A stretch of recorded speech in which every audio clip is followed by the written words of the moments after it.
Pas la différence politique de l'anango sikoyo, politique musicale, na politique gouvernementale. Et puis il faut bailler baba fils mokoko. Bazali ko pesa avantage na parti présidentiel. Bazali ko détruire yango lokola ba microbe. Ce que côté na njoto na moto. Et motazo ka faire mbala mokote. Muke. Siko éducation nini. Leçon ni ba ko pesa biso batoloko fils mokoko azoembela muyeje ako na lolaba akaima tolo na e ça dit quoi? Papa, conclusion hein? Les pays ne fonctionnent pas. Plus que politique. Ce qui il touche 20 000 ou 16 000 $ par mois. Hein? Mais ce qui a député à solo, pourquoi pas foutre un soldat à 250 000 $, 250 $, ou bien fonctionner à 300 $ pour l'année. Pas à 70 $, 160 000. Hein? La politique congolaise, pour les intérêts. Dès qu'on a vu ce cas de à cause il y a vagabondage politique. Hein? Osomona, lelo Kadiombo, pauvre Kadiombo, azalaki lobby na FCC. Toyebi Kabila na mama Olive ndenge ni basungi ne basaki makamyo. Na grande surprise accueilli par Moïse Katumbi. Toyebi ndenge Moïse Katumbi a pesi a sali nyonso. Si malango na longwe kuna Nalandeli, le peuple d'abord, azongi na IDPS, les lois azaliwa. Non, ma climat ils ont réclamé parce que c'est que tu dis, la tribalisme est na makila na songe ya makila. Ozomona na songe ya manzaka. Et ça dit quoi? À part makila, bazo nous place à Golia.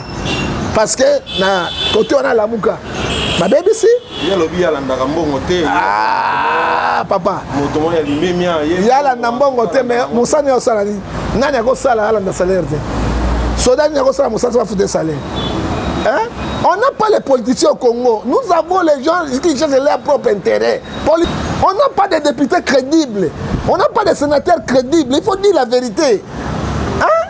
On n'a pas de ministres qui sont crédibles. Hein? Tous ils viennent pour chercher leur propre argent. Nabamatolo nabango.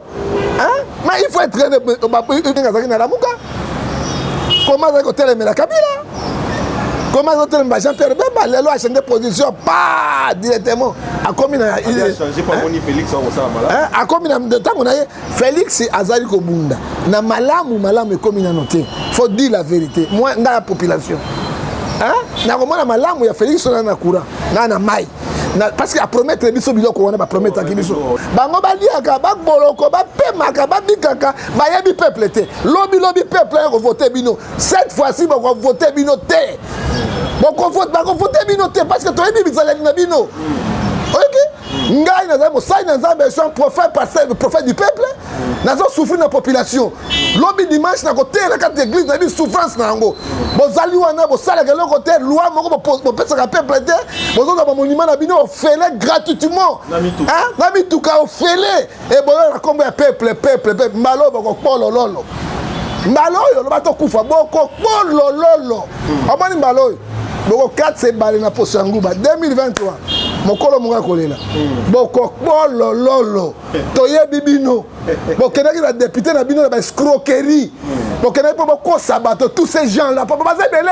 Comment peuple aso bina me tante ba yibangote. Peuple si ka bokomi kuna. Comment boko ti akabuya asali nini na item pona bana ba koma komona ye. Dans 2 ans à 3 ans. Qu'est-ce qu'il a fait? Toza batuka balumbuba, toza batuka Mobutu, toza batuka Mozero là des Kabila, batamine no basai makambo na mboka oyo. Ça dit quoi frère? Tozo kenna mabe moko na mboko ya koleka tomo ina note. Hein?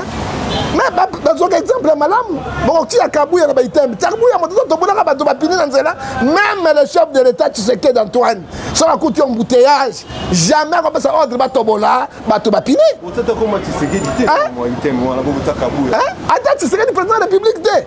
Bon ti attends Tshisekedi té, attends ya papa té. Attends ya mwana na pouvoir té. Hein? Alors ils ont accepté mboka ezotambola na pelengendu. Pe na politique moko oto bengi yango ya mopotu si mopotu mais lobby soki bo raté élection bo suite bo soki la boni.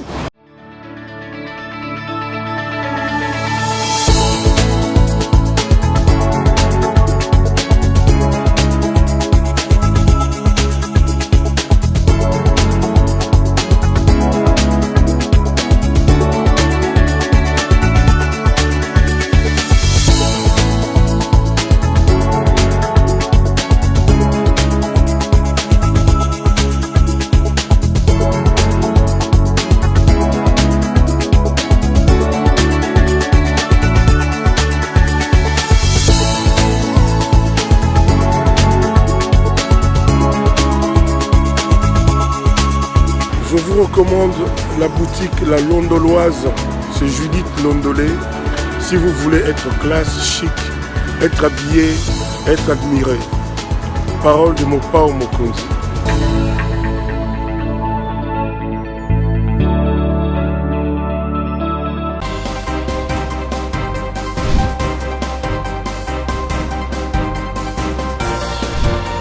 Voilà, ni cette télévision, topesi bino mbote belé, bisika bozali, partout bobo landa biso na mokili ya poto to pe Afrique, topesi bino mbote. Alors lelo na chaîne na bino sepel lokola bomesano toyambeli bino moto bolingaka mingi parce que alobaka bien, papa Ngefa, l'homme de Dieu, prophète Ngefa, l'homme du moment, bato baolingi mwa trop. Là, il est sur la maman, l'actualité surtout à Moka. Pourquoi le parabien? Mbote ndeko journaliste Kolo Apambolayo, Narasi Malibosuna Yawate. Ezali, le quoi bon messano, mais ce qui vérité ezali, il faut tout le bas vérité. Ron Nabiso ezali qu'on dénoncer, qu'on décourager, bah irésie, bah tobazo même Moka, le kola, Mayoto.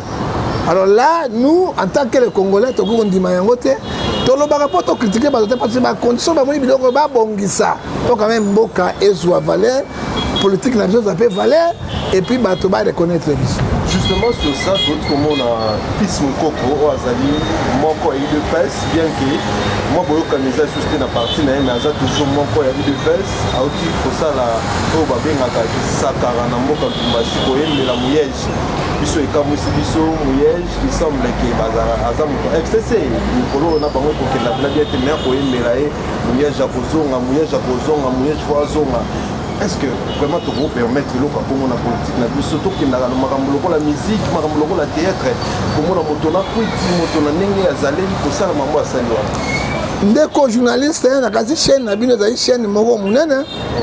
Ce que mon aki ngai moko na déplacer koya awa parce que na bi efficacité na ngo ndenge bato bamonelaka. Est-ce que to ko tonga mboka na bato lengo ndenge ni? Tika mindele ba finga biso, tika les africains ba finga biso. Tout ça na valeur à cause de tels individus monsieur. Oyebi Bible pendo ya Bible. So na tangi Jacques chapitre 9 verset 9 lobi qui favorisme, qui sakara. Dieu vous considère comme un agresseur. Akozonga, mouillage akozonga. Yaibike mouillage monta peut perdre. Lelo bango na va perdre union et katana. Qui trompe qui? Ça dit quoi monsieur? Balobi na maloba menacé na se bazali. Quand on parle de Mokoko, c'est garder du temple. Mais comment? Et là, comment tu as makamou yamboka, comment tu as détournement, pour vendre sa justice? Le pays est grand quand la justice est supposée. Ce que a discuté deux poids et deux mesures, les journalistes, les kawana, maton la commettre na mouillage. Akena Lumbashi, talanda on dit bazoé ba, na ko senga na yo, bo tela biso bestre wana. Est-ce que ça dit normal? Moto avec kuti et puis kuti wanga na mona ngoza bombe. So bazo kata batona ba bombe, faut pas nga baton ndenge wana. Akozonga, mouillage akozonga ye. Mais ça dit quoi?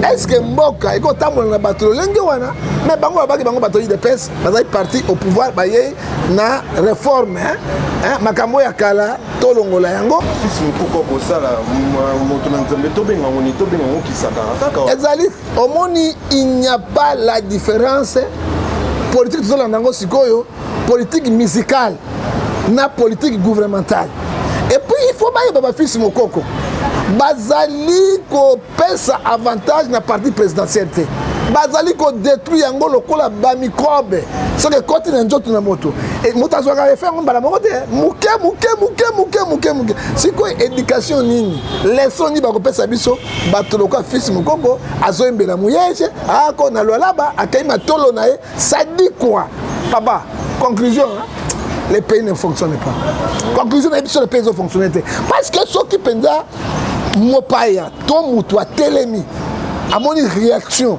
il y a des coups de paix, vraiment, comme un parti présidentiel, ils ont fonctionné. Batozon du Kabintéré, Nabango, qu'on s'est cabaret, na combo, il y a IDPS, or que dedans, Bazalo, la Jean 10-10, le voleur vient pour dérouper, pour détruire. Est-ce que mission Nango Bayaki Nango Yango, mission na bango bayaki na koyembelaka bato mais bango balobaki lobi toye na changement okondamnaki Mobutu okondamna Kabila lobi mais lelo plus que Kabila qu'est-ce qu'on pourrait dire? Moi je suis désolé. En tout cas moto na Nzambe mais justement Mamboko loba yo lobi kimboka ekokenda bien te tout kolanda Mike Mukeba yo azali pe moko bapanzisa azalaka na lamuka akei na ensemble lelo à notre grande surprise tout le monde ko kumisa mokonzi ya mboka parce que avant azaki na ba propos très contradictoires envers mokonzi ya mboka mais lelo tout le monde aleki na émission à lobi pour la mingi ya mokonzi ya mboka kimboka ekokenda malamu mboka ekokenda bien depuis Kabila tiki oyo depuis mokonzi ya mboka Félix azwi bokonzi mamuté kokenda malamu mais yo koloba ekokenda malamu te koloba ni par rapport à ça. Mais c'est moi aussi pasteur. À part pasteur, je suis un prophète. Je prêche les gens. Bâtiment sont démunis, population de Maboko Nabiso. Pays passe na bango plus que politique. Plus que politique. Ce qui n'a, hier, Maki Mukeba Zolo, il touche 20 000 ou 16 000 $ par mois. Hein? Mais hier, ceux qui ont député à Solo, pourquoi pas foutre un soldat à 250 000 $, 250 $, ou bien fonction à 300 $ pour l'année. Pas à 70 $, 160 000. Hein? La politique congolaise, pour les intérêts. Hein? Il y a un intérêt personnellement. Romains chapitre 1, verset 19, afin qu'ils cherchent leurs propres intérêts. Au monde, la Bible est le plus clair, monsieur.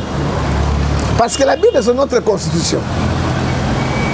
Et le bel dans Matthieu 6,24, tu ne peux pas suivre deux chemins à la fois. Ou bien tu suis Momo, ou bien tu suis Dieu. Batonio sur deux chemins, basuka mabe na politique. Nako biso loko moko sikoyo. Ndeko na biso Kadiomo akufi à cause ya vagabondage politique. Hein? Osomona, lelo Kadiomo, pauvre Kadiomo, azalaki lobby na FCC. Toyebi Kabila na Mama Olive ndenge nini basungi ne basaki makambo nyonso. Na grande surprise akeye pa Moïse Katumbi. Toyebi ndenge Moïse Katumbi apesi ya sali nyonso. Si malango na longwe kuna nalandeli le peuple d'abord azongi na IDPS lelo azaliwa. Voilà Tolbani Makila est réclamé. Non, Makila est réclamé parce que c'est que tu dis la tribalisme est na Makila na songe ya Makila. Na songe ya Manzaka. Et ça dit quoi? À part Makila, bazo nous a place à Golia. Parce que na côté on a la Mouka. Ma bébé si. Il y a le biya la ndambongo te. Ah papa. Motomo ya limemia. Il y a la ndambongo te mais Moussa ne osala ni. Nani a ko sala ala nda salaire te. Soda ni a ko sala Moussa va foutre salaire. Hein? On n'a pas les politiciens au Congo. Nous avons les gens qui cherchent leur propre intérêt. Politiciens au Congo te. On n'a pas de députés crédibles. On n'a pas de sénateurs crédibles. Il faut dire la vérité. Hein? On n'a pas de ministres qui sont crédibles. Hein? Tous, ils viennent pour chercher leur propre argent. Nabamatolo, Nabango. Hein? Mais il faut être politicien face à la motomo honnête. Motomo, azana bagage intellectuel, azana destiné, azana lelo zalibo. Lelo comme a kolongwa pe na IDPS. Hein? Ndeko wana akolongwa koluka su parti mosuwa ke neko zembela parce que baza wana kwa nini abenga bango non il n'y a pas de opposants au Congo. Il n'y a pas de véritable opposant au Congo. Na zone de il n'y en a pas monsieur. Ozomona abenga bango nini ba vagabondage politique. Et ba vagabondage politique a une conséquence grave izali. Ozomona to yebi ninga zaki na lamuka. Comment ça ko telemela Kabila? Comment ils ont tellement de gens Bemba, les lois ont changé de position, pas directement. A combien il a changé par Félix a combien de temps on a Félix Azali Kobunda. Na malamu et combien noté. Faut dire la vérité. Moi, dans la population. Hein? Na comment malamu ya Félix on a courant. Na mai. Parce qu'à promettre biso biloko on a promettre ki biso. Biloko okita exacte, soso totalité, eloko mo totalité. Tokolobani tata ya bato Azali Kobunda. Il faut dire la vérité. Na landi na kat na Berlin. Tango ba diaspora ba papa, to na mbongo te, to loué mituka, to futi mbongo te. Tu sais que la zone ici bango. ndeko nanga sobo ipasi nini azobunda na Congo okoloba makambo te. Ça dit quoi? Azali ko peser kilo na Congo depuis le matin. Je n'ai pas na tapis rouge hein. Ça dit quoi? Azali émotionné hein. Ça dit quoi? Azobunda mais tango batondengo hein. Bantu valeur pembeni wana bazosala misala na bango bazali awa. Est-ce que mboke tambolaka na batu ya bantu valeur? Ce sont les anti-valeurs. Il faut dire la vérité hein. Batu na position te hein. Ozomona ngana félicitaka bato mingi ya PPRD hein. Mingi na bango bazali honnête hein. Baza bato magui te non bazali mo intègre vers leur chef.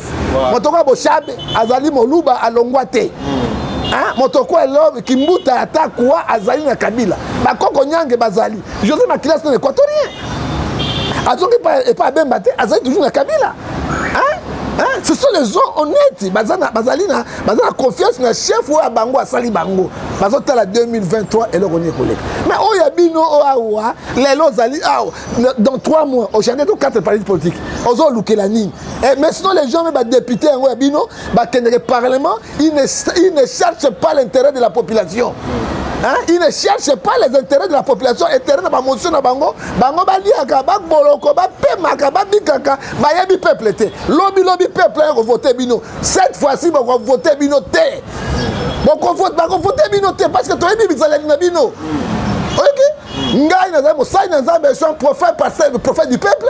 Nazo souffrir la population. Lobby dimanche na côté na carte d'église na bi souffrance na ngo.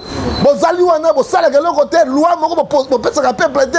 Bozo na monument na bino ofele gratuitement. Hein? Na mituka ofele et bozo na kombo ya peuple malo bako polo lolo. Malo yo lo bato kufa boko polo lolo. Parce que obi afanda eba mwa la kisi bizale na ye. Mwa bino bo la kisi bizale na bino. To yebi siko ba original na bino. Pour ça boké na parlement, pour ça boké na sénat et parti à peuple yango wat. Hein? Ouais, parti à peuple. Voyez na combo ya peuple. Ouais, puis parti ya peuple. Soit qui n'a pas silika boye. Ils ont fait ça quand à cause des peuples. Ndeko ko pek sangaite. Au moins dans le Parlement européen, il y a mindele, ba député ba bête na ba kiti hein. Ba bête na ba kiti, ba bête na bibotu pourquoi? Intérêt à peuple. Le pays le plus corrompu, les députés les plus corrompus, les sénateurs les plus corrompus. Moi que tant la corruption, tu vas bâtir que décider au salani. Imagine tu sais que dans salle parce que biloko na côté bino mi kuwa na mi sisa na mi panzi. Ah oui, là so ba loi. OK. Ah bon, tu vas loi mo que zanga tina $500 tout cela ba loi mo 500 zanga tina mais loi est okitisa. Biloko na marché. On peut s'absolument loi bato bazo lukango social. Hein? Ba loi hôpital ezala gratuitement. Loi on peut faire ngo te ka biloko ya pamba ya bino ya pamba ya isolo ya poloso ya yo ezangatina et moi c'est $500. Hein? Yo ebi ko boko la moi c'est écoute moi si ko boko la combien? Hein? Moi na alonga na première seconde première primaire jusqu'à licence. Ngana moi na licence ma licencié mbalo moi si. On a ba $500 na ko futai. Mais dépasse sur ba kilo de $500. Dépasse sur ba kilo. C'est $2,000 $2,000. Donc ba loi loi intérêt à peuple. Omani mbalo. Boko 4 c'est balé na poso nguba 2023. Mokolo monga kolela. Boko bolo lolo. Toye bibino. Boko na la député na bino na escroquerie. Boko na boko sabato tous ces gens là papa bazebele. Comme peuple aso buna me. Tante ba ibangote. Peuple si ka boko mikuna. Batu alokuta Jean 8 44 le père d'émotion c'est le diable. On n'a pas peur de personne. Ben oui, merci beaucoup. Eza mambo ya solo yango na ko apuya ngope o moto na nzamba koloba eza o biso nyonso ba congolais to nga koyoka alors moto na nzambe d'autres comme voilà merci beaucoup moto na nzambe en tout cas comme notre ba tout à l'heure eza makambo to nga toyoka yango na apuya na sima na pesi mbote mingi na bato ba kolinga biso pe balanda biso CP TV na Rachel Kitita moi c'est kitoko on dirait libongo azaka ba moite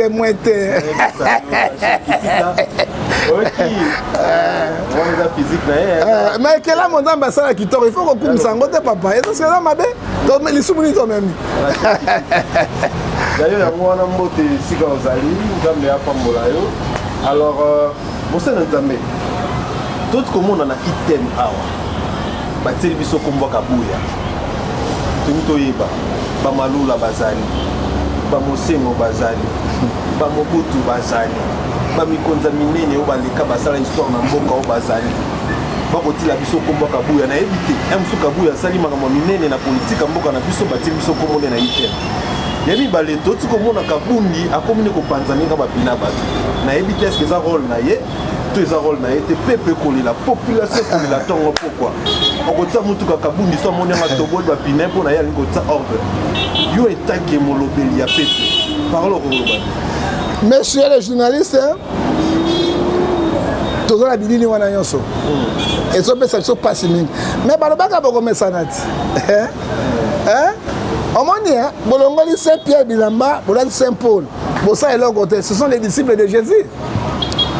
Comment Bogoti à Kabouya, Kabouya, Asali Nini na item, on a banaba comme Komunaï. Dans 2 ans et 3 ans. Qu'est-ce qu'il a fait? Tout ça, Batuka Balumbumba, tout ça, Batuka Mobutu, tout ça, Batuka Mozero, de Kabila, Batamine, no Basay Makamuna Mboka. Ça dit quoi, frère? Tozo kena mabe moko na mboko ya koleka tomo ina note. Hein? Mais dans un exemple malamu, bon ti akabuya na baitem, akabuya moto to bonaka bato ba pini na nzela, même le chef de l'état Tshisekedi d'Antoine, sur la couture embouteillage, jamais comme ça ordre bato bola, bato ba pini. Vous êtes comment Tshisekedi dit moi item moi la bobuta kabuya. Hein? Attends Tshisekedi président de la République té. Bon ti attends Tshisekedi té, attends ya papa té. Attends ya mwana na pouvoir té. Hein?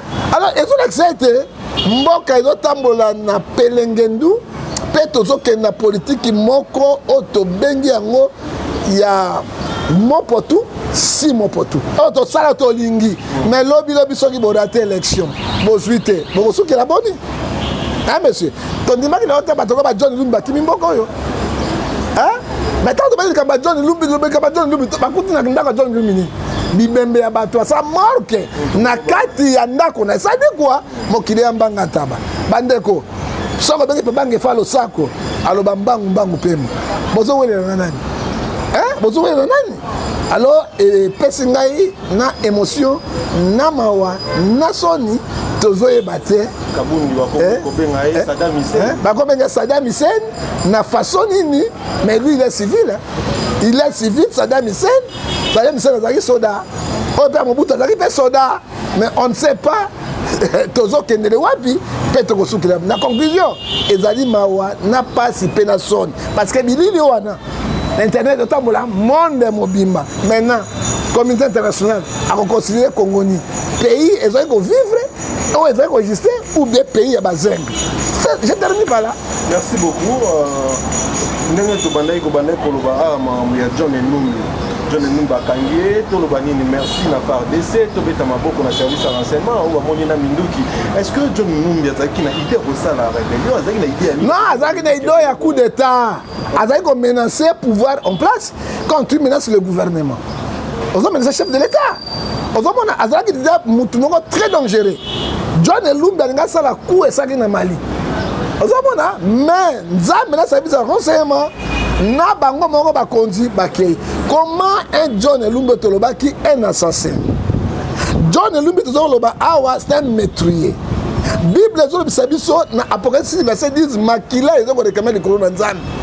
Comment un général bakuti na minduki oyo kaka sophistiqué siko mission ezalaki ni tala biso samilaka na Congo surtout na Kinshasa au moins na bapesa confusion ya mibale akotia tribunal na kati ya ndako na jijaka bato ya misato kasho na ndako na ye il n'est pas magistrat ni juge ni moto service de sécurité azande police na kati ya la police roi nango article 188 combattre la bato na biloko na bamba mais il est devenu un général très dangereux et puis ce qui est plus grave on peut gravissime tokuti ba continuateur ba morke ya mitano bakuti elongi ya Laurent Désiré Kabila bakuti Rachidi bakuti bilongi ya bato nyonso oya tia bango wana donc aboma bango Il y a mis ça toto ba fungula bilongi kuna boye bato kuta bilongi ya bato je crois même ebembe ya chebeya et cause appartenir bato wana hein et cause appartenir bato donc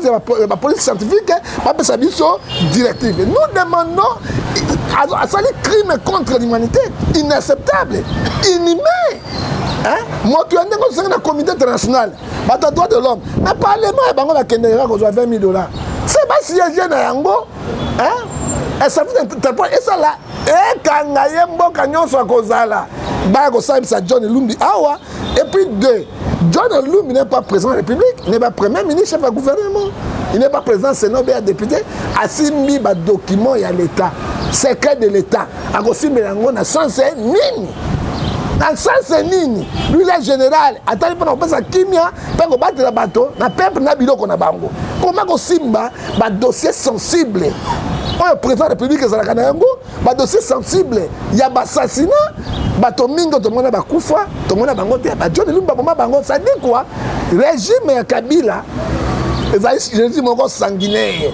Bato belé porté disparu, na ba autre monde qui ba fausse commune belé, bato belé koufa, il faut ba interpeller bango nyonso, soit qui état de droit ezali ya solo, vérité est que la vérité, une nation qui est forte, c'est une nation où il va ici justice. Il y a une nation des alliés comme en Afrique du Sud, l'ancien président pour na boyka pour na kokenemba moko bakangi 1 mois et 12 mois. Hein? Azali na kati la prison. Hein? Azo sibir yango. Alors biloko ndengo na papa, soki to bito tika kaka biloko wana le kaka boye. Je crois likamwa mabe makasi ko bima na Congo. Parce que John Lumbi moko boye. Combien de généraux bana minduki banda ko na bango? Combien de colonels bazana yango? Combien de hommes politiciens? Combien de hommes politiciens? Oh, tu vois, bazana arsenal loin est belé. Il faut balander la moko découvrir bango et puis yango tolobi il faut nyonso gouvernement en place parce un mandat de percussion na ba généraux nyonso na ba colonel nyonso na ba homme politique qui ont na régime 19 ans parce que bana ba kachino bandako na bango bana ba arsenal minduki na ndako na bango et puis bana mort que comme na ndako ya bato c'est la première fois na yoka yango mais ce sont les satans personne les bato bazuba makila bato ba pacte na diable monsieur comment on a mort que na ndako est-ce que on l'a répondu et puis na ndako moko na bibembe ya bato boma alors ça dit quoi ndenga to mona film en Nigeria pouvoir na bango ezali nzambete ezali pouvoir au pas Satan il faut que Satan pas seulement puissant et nazo kamwate que sont les gens qui mangent les cannibales ils mangent aussi les chairs des hommes bokasa bana ko lia ba chair des hommes hein bokasa ali ba chair des hommes na bangi asuka kiwa. Merci beaucoup, l'homme de Dieu. Je pense que le lobby est très important. Il faut marteler les colons. Il y a des gens qui ont pouvoir, il y a des qui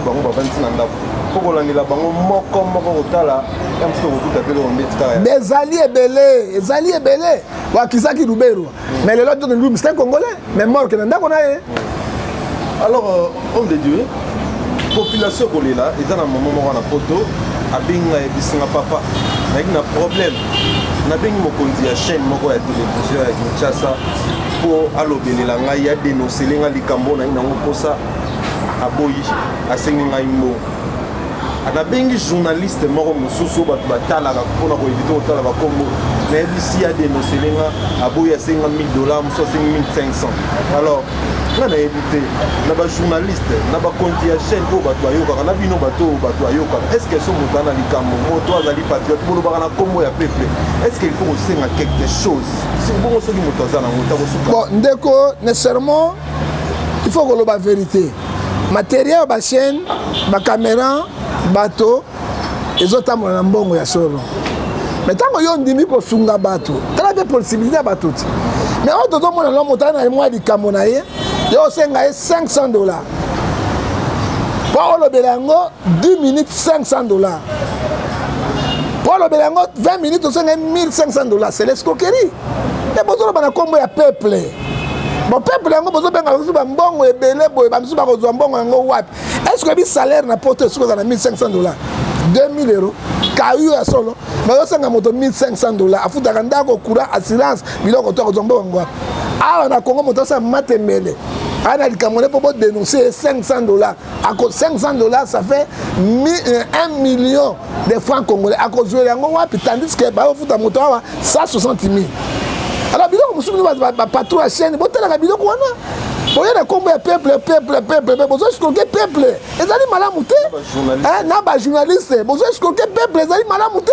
So mo tapesa ta mo ya pamba parce que musala yo bato ba pembeni oyebi ta pesa ba transport okende okoko lobango pona kombo ya peuple. Mais bino bokomo ko la ba grand commerçant boteka ba misombo boteka fufu boteka ba onyo que beaucoup de bateaux na kombo ya journaliste là c'est faux. Mais so mo tuzo kanisa ata mo eloko ya ngoyo au fait de transport et sur la bateau za mabete mais beaucoup mo tia bango ba monta ba $500 na 5 minutes 10 minutes pour le Bélango. $1000, 1500 à Tamawate. Ce sont les gens, autorobi Romains 5, verset 5, ils n'ont pas l'amour de Dieu.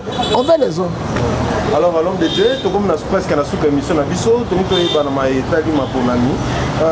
jusque-là, mon bouton est-ce que vous avez dans le glissement, toute élection vous avez bel bien en 2023? Nécessairement, glissement dans la porte. Tant qu'on fait une, Mosito. Parce que la vraie bataille est la mouka bangouane. On ne doit pas compter Moïse Katumbi, on doit compter Jean-Pierre Bembate. Tant qu'on va vite qu'il y a un dialogue, on va proposer Ezra Olasani. Glissement.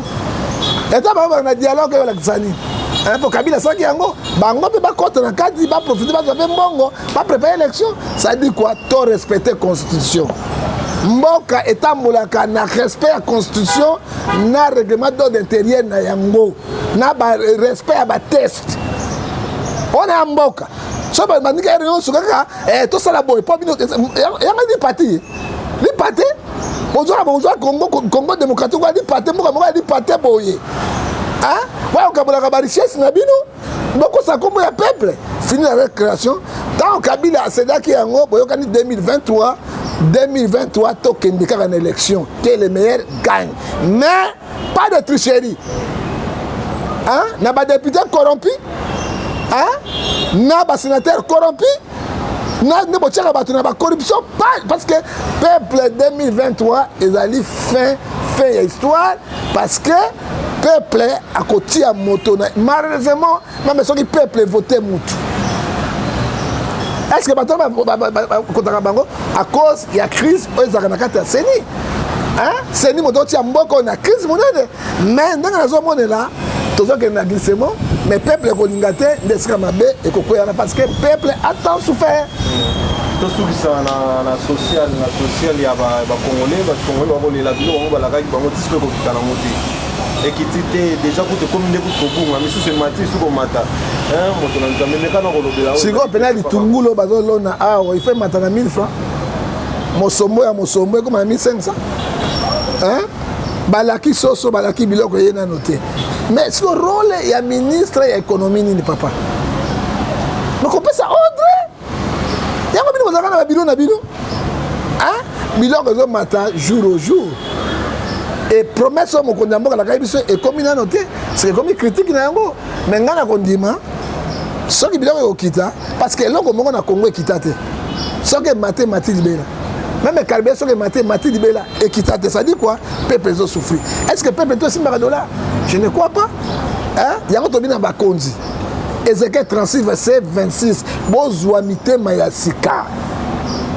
bolata yango boyeba pe peuple oyo oyo bozokamba banyama na bino baza pe bato oyebi somme 34 verset 20 les malheurs attendent toujours le juste Dieu leur délivre un jour le juste un bon jour messieurs le Congo sera libéré oyebi Romains 8 à 31 si Dieu pour nous qui sera contre nous hein? Non Nzambe azali pour na biso peuple papa tozo souffrir so o eza malédiction bango bazo bolo yango ba bi peuple te malédiction te hein kozana ba konzo ba bolo ba ko yi bezani malédiction te malédiction ba bi peuple te mais que dit la Bible Proverbe 14 verset 28 quand les peuples sont dans la joie c'est la gloire du roi.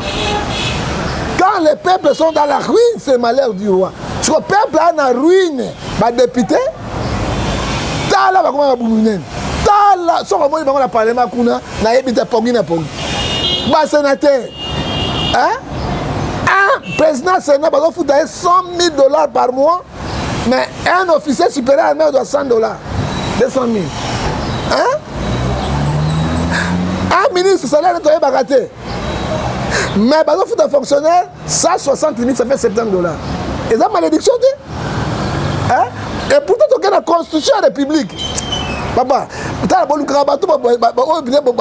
invité Rabango. Moi, inviter bateau, parce qu'on raisonne quoi, biso, boyeto, fungola, peuple, miso. Tu fingité, hein? On a dit la vérité, tu chrétien, mon tout, ce sont les réalités au Congo. Hein? Un homme de Dieu, il y a autant de grand hôtel. Tu as qui n'a pas de régime à Kabila, régime à Mobutu. PR, ou un président, c'est mon anagate. Quand on a 12 ans, on a tonda la ville, mobile, qu'est-ce qu'il cherche et la population. Bon, il y a des changements, oui, nous ne refusons pas. Mais où est le changement de peuple? Où est le changement courant? Où est le changement maille? Où est le changement social? Hein, papa? Hein? Ce que nous voyons aujourd'hui, 6 mois baluka 8, 9 mois baluka 6. Hein? Tu as reçu un gotobo pour le son de Guénin. Hein? Nous avons sauvé le Congo. Tata ya bato, nous disons la vérité. Président Zobunda, mais bando qui va s'iliter. Bando qui va se bloquer dans le niveau. Qu'est-ce qu'on pourrait faire maintenant? Les alliés Matthieu 11 et 20, mais Ephésiens 5, 14, tu fais la mise dans la biso parce que Barumbate biso ni sous-souté parce que Mboka a souffert. Tu as une crise moko na ba institution nyonso à peine à niveau nyonso yango wana et puis c'est comme c'est là que moi je termine. Ici, parce qu'on a sous comme question, c'est comme mon homme, c'est très important tout et c'est que notre Colanda de Konanga confrère Ibouya a l'objet de Boyer, il y a l'américain à Est, c'est ce que bizarre pour soutenir les appareils d'ici. Bon, moi, pour le Baban de Moussa, la Mouka Boyer américain, depuis il y a processus, il y a balkanisation à Congo. Et surtout que dans Ouganda, la théorie qui va Taliban Baboyawana. C'est vraiment politique. Alors, est-ce que analyse dans les couloirs là? Non, analyse dans la les Américains parce que mission le plus coûteux du monde, il y a MONUSCO, $1 milliard par jour et d'aller dans le Congo. Le plus coûteux. D'abord, tu as un mètre il y a Congo. Babengana ba AFDF na mute ni baronne ni ba rebelle. MONUSCO ayaki na mission na ye ya koyiba biloko ba matière première nyonso pour ba exploiter. Et puis ba foutre mbongo. Et MONUSCO n'a jamais gagné la guerre na mboka moko. Jamais. Il y a un mboka ni américain a gagné comment? Non, en Angola ba bengana ye. Na Mali ya koki. Colonel wana une année deux coups d'état. Ba MONUSCO ko bazala ki. Ça dit quoi? Il y a renforcer le système de balkanisation. Hein, papa? Parce que, au condiment, nous avons les Chinois ont parti, ils ont exploité le ministre provincial, il y a Mina, ça dit quoi?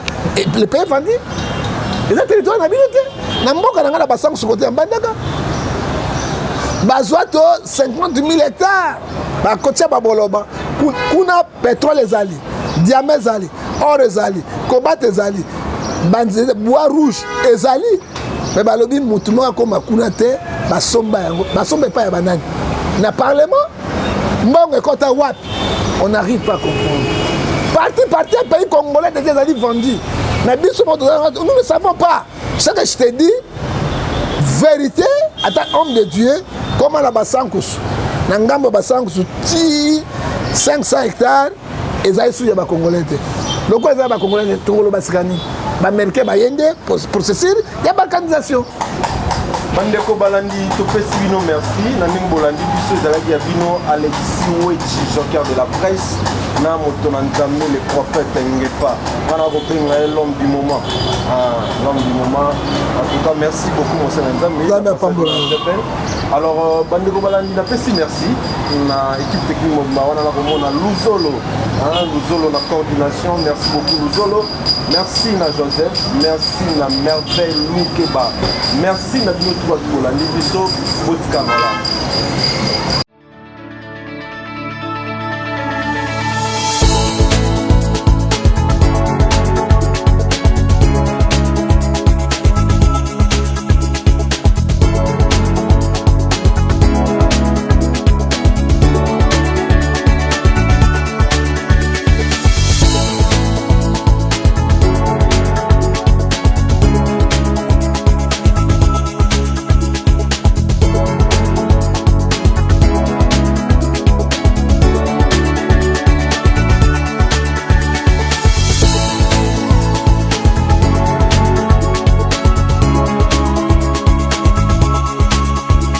vous recommande la boutique La Londoloise, c'est Judith Londolé. Si vous voulez être classe, chic, être habillé, être admiré. Parole de Mopao Mokonzi.